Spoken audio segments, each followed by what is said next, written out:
Hello, good evening to you, and you're welcome to our last news bulletin for the day. We're live from a news hub here at Desawe in Kanda. This is News at 10. My name is Alfred Okansi.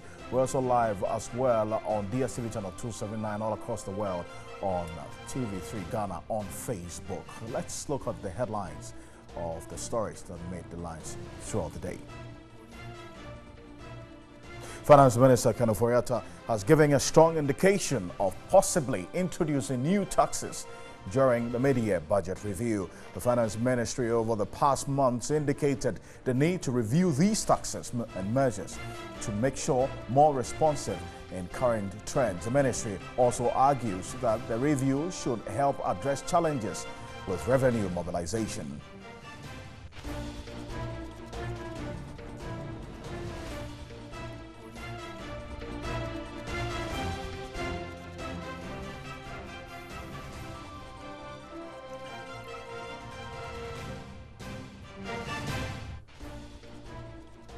The Maritime and Dock Workers Union has withdrawn its allegations leveled against the chairman of the Ghana Ports and Harbours Authority, Peter McMano. At a news conference in Accra, the union said the allegations were unfounded and has since apologized to the board chairman.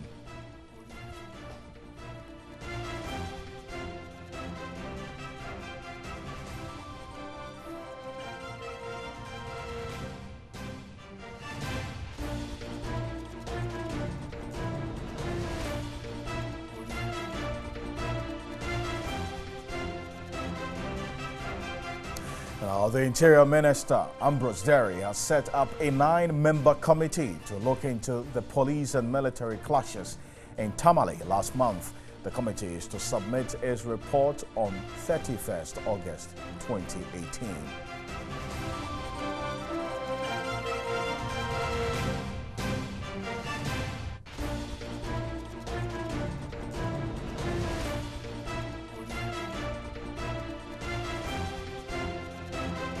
And the Ghana Football Association, GFA, has challenged the Attorney General's petition at the High Court seeking for a dissolution of the association. In an 83-page response to the petition by the Attorney General, the GFA, through their lawyers, among others, challenged the capacity of government to dissolve it.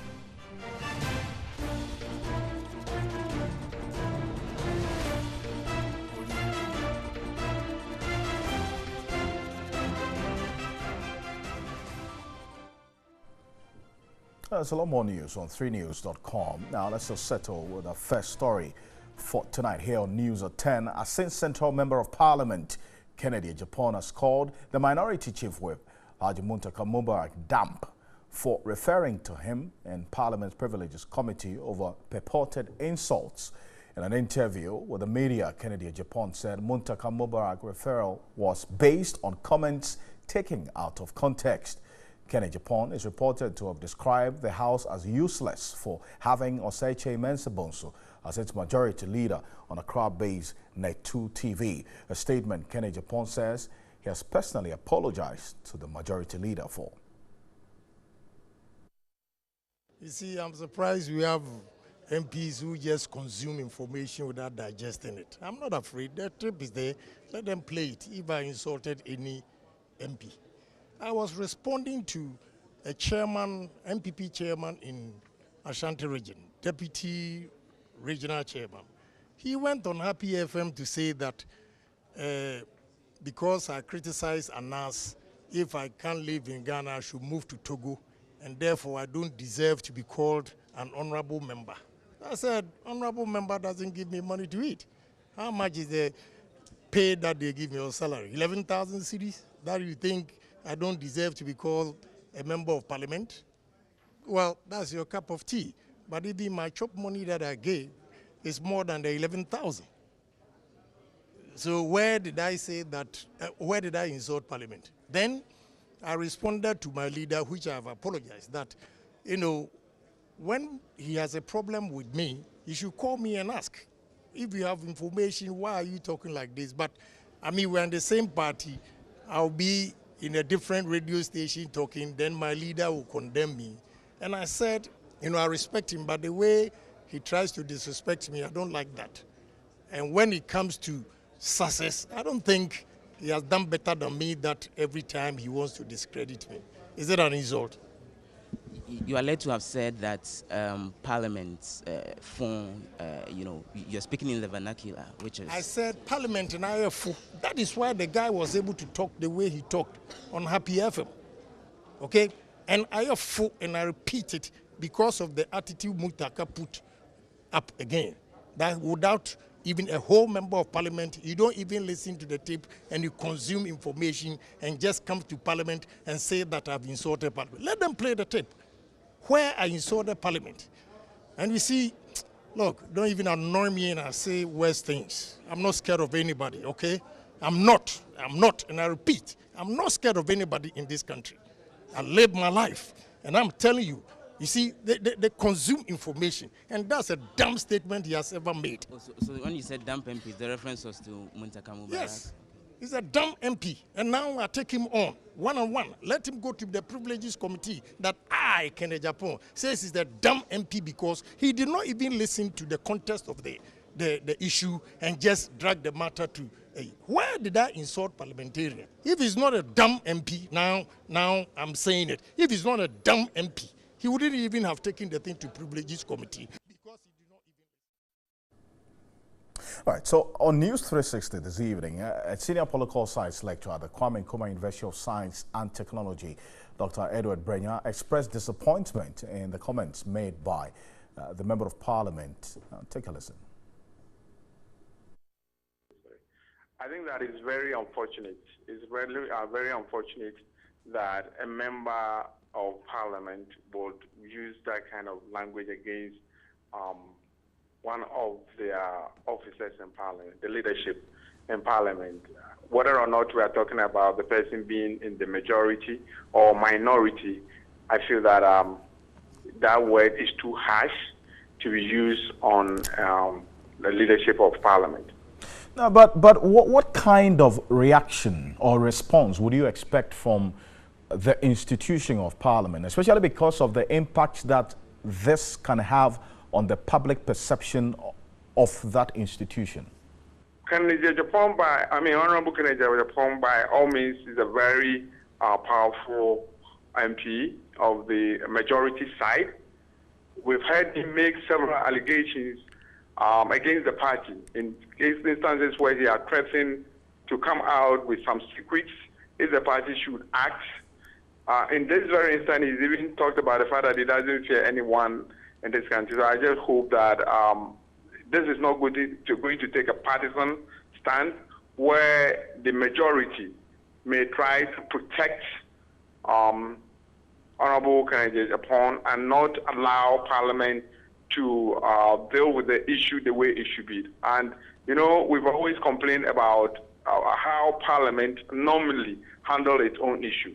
I don't think that this is going to come out to be different from cases that we've seen in the past. It's going to go on the same path. And at the end of the day, we might not get Parliament to act the way that we expect of Parliament to be. I mean, but does Parliament have the record of dealing with its own? I mean, you've been doing some analysis of the work of Parliaments gone by and present. Do they have that track record of dealing with their own even when they go wrong against the institution itself?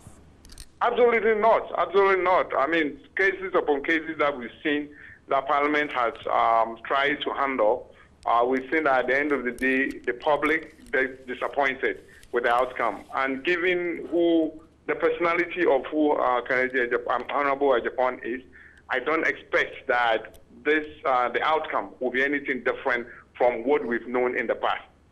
Dr. Edward Brenya. That was an earlier interview I had with Dr. Edward Brenya. He's a senior political science lecturer at the Kwame Nkrumah University of Science and Technology. Back shortly. So live your news at 10. Do stay.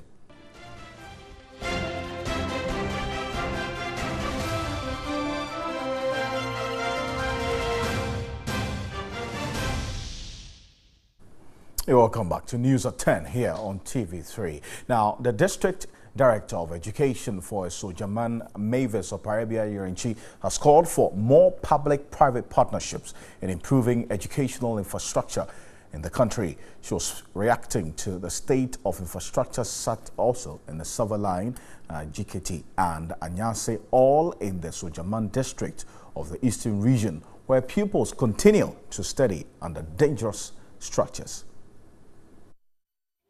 Silver Line is a settler community in the Sujaman district of the Eastern region with a population of about 2,000 people. The community, however, lacks basic infrastructure for education. Most classes, including kindergarten, are being held in congested and dilapidated structures. Similar infrastructural challenges cut across GKT and Anyase, affecting enrollment. The Sujaman District Assembly, in partnership with Pencil of Promise organization, has begun fixing these problems. A 3-unit classroom block with office and washroom has been completed for the Silver Line community. A 6-unit classroom block for the Anyase Presby Primary School is nearing completion. This GKT Presby JHS block is at the foundation level. The 200,000 cedi project is to be completed within 6 months with the library and staff common room. I encourage the community leaders and parents to support in maintenance of the facility to ensure that the building lasts long. Presiding member for the Sujaman District Assembly, Samuel Kwame Jekum, assured the people of their commitment to improve educational facilities. The Assembly is putting measures in place to improve the quality of education in the district through the collaboration of the District Education Oversight Committee to drive education to the level we all desire. Head teacher of Silver Line School, Isaac Amu Asari, expressed delight at the gesture. What a great relief.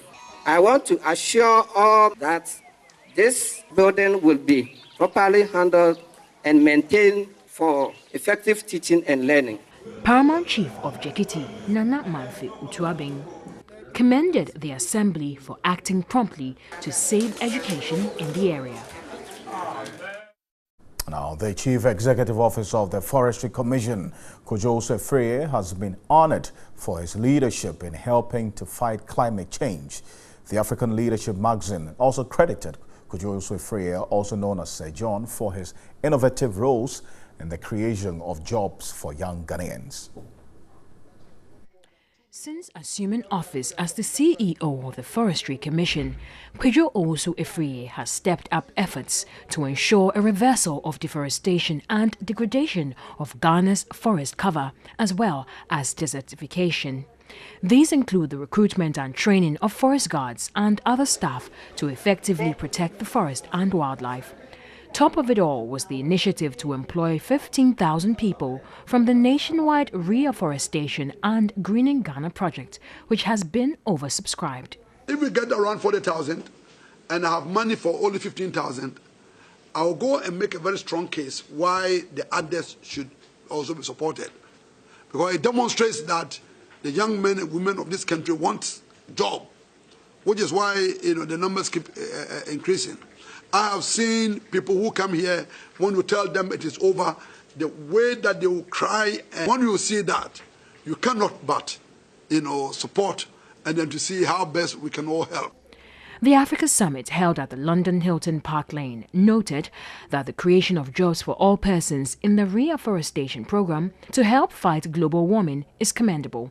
Publisher and CEO of African Leadership magazine, Dr. Kengiami, who are organizers of the event, commended the Forestry Commission for the continuous effort in creating business links between Africa and the United Kingdom. The gathering aims at helping to shape discussions on Africa's entrepreneurship and job prospects for the next 10 years, and also expose delegates to bold ideas and initiatives that have worked. Other recipients of the awards were from Nigeria and Liberia. The Interior Minister, Ambrose Derry, has set up a 9-member committee to look into the police and military clashes in Tamale last month. The committee is to submit its report on 31st August 2018. On May 16, the police and military personnel clashed in Tamale, leading to personnel of the Ghana Police Service abandoning their duty post. Reports indicate that the attack started after a soldier was arrested by the police for assaulting his wife. Following the incident, the Interior Minister Ambrose Derry has set up a 9-member committee to investigate the incident and bring the perpetrators to book. The committee members comprise of both military and police personnel, with Victoria Esiedua, a state attorney, as its chairperson. To investigate the immediate and remote causes of the clashes between the police and the military in Tamale on 16 May 2018. Second, to investigate the causes of any other police-military clashes that have occurred within the past 5 years, any actions taken, and lessons learned. To make recommendations for sanctions against those found culpable and appropriate compensation to deserving victims of the clashes. A member of the committee, Brigadier General Kwame Opon-Chicheku, retired, promised to discharge their duty diligently. If it happens that the two security agencies in this country, the police service and the armed forces, are at war, then it's not going to be possible to achieve any development because there will be no peace in this country. So we are going to study the terms of reference as indicated and also look at the mandate that we are beginning, and we'll work within the laws of this country. The committee have up to August 31 to make their reports available. The Association of Magistrates and Judges of Ghana has called on the President Akufo-Addo to intervene and ensure a review of the salaries of lower court judges across the country. President of the association, Justice Victor Ofoe, insists he is struggling to convince his members to remain in the courts as a review has been outstanding since 2014. The Judicial Council in 2014 made recommendations to the presidency for the salary review. Government has failed over the last 4 years to review the salaries of lower court judges despite several calls. The lower court judges over the period have served notice of embarking on strike, but have always heeded to calls not to. If the system for reviewing salaries appears to be breaking down, what the lower court judges are saying that, then our resolve not to go on strike should also break down. That resolve should break down. We should allow them to go on strike. The association says it has been forced to even rely on Chief Justice Ofoe Akuffo to get the president to act. This, they contend, has not yielded much, thus forcing the association to speak on the matter. President of the association, Justice Ofoe, wants the president to take a personal interest in the matter. We will be taking a decision on the 6th of July. The matter is a very simple one. Fortunately, the president we have is a lawyer. He knows what judges go through. So we expect that solution to come from the president as quickly as possible. He again says they will embark on strike next month if nothing is done. I want to say thank you for spending some time with us here on News at 10 here on TV3. We're live on DSTV channel 279, also all across the world on TV3 Ghana on Facebook, as lots of you are happy about Nigeria winning its first match during the ongoing World Cup in Russia. You want to stay with us as we get into Russia Daily here on TV3. My name is Alfred Okanse. Have a good evening.